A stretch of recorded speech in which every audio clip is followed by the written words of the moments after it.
Electric air taxis are usually shown as an aircraft story. New vehicle, quiet motors, vertical takeoff, short trip across a crowded city. But a partnership announced this week points to a less glamorous problem that may decide whether the whole system works.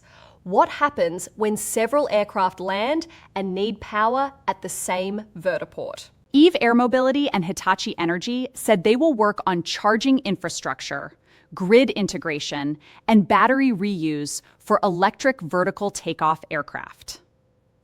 That matters because charging one air taxi is not the same as plugging in one car overnight. An air taxi operator earns money when the aircraft is carrying passengers, not when it is parked.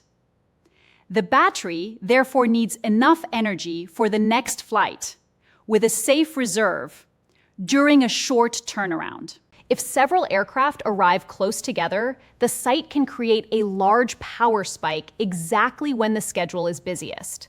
The local grid may not have that capacity, waiting at a rooftop, airport corner, or compact city vertiport. Upgrading a utility connection can require new transformers, switchgear, cables, permits, and years of planning. The aircraft can finish flight testing long before every planned landing site receives enough electrical power. One response is smart charging. The operator knows which aircraft leaves first, how much energy each one needs, and when electricity demand is expensive.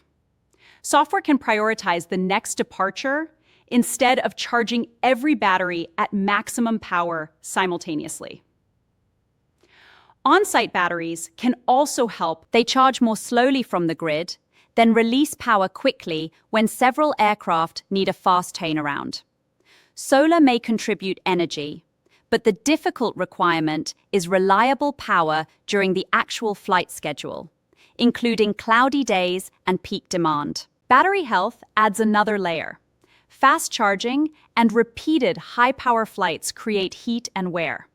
The operator has to balance turnaround speed against battery life, monitor every pack, and remove a battery from flight service before its performance becomes unsafe. That is where battery reuse becomes interesting. A pack that no longer meets strict aviation requirements may still have useful capacity for stationary storage at the vertiport.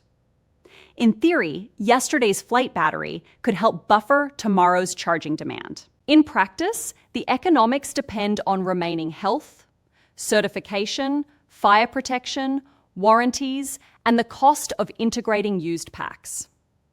The Vertiport also needs a plan for outages. Does the schedule slow down? Do aircraft divert? Or does backup storage preserve a limited number of flights? Those operating rules affect passenger promises just as much as aircraft range. This is why infrastructure partnerships are a meaningful milestone. They do not prove that air taxis are ready for mass service, but they show the industry is moving from a vehicle demonstration toward a transportation system. The aircraft, utility, charging equipment, batteries, software, and flight schedule all have to work together. A beautiful eVTOL that cannot recharge where passengers need it is still an aircraft without a network.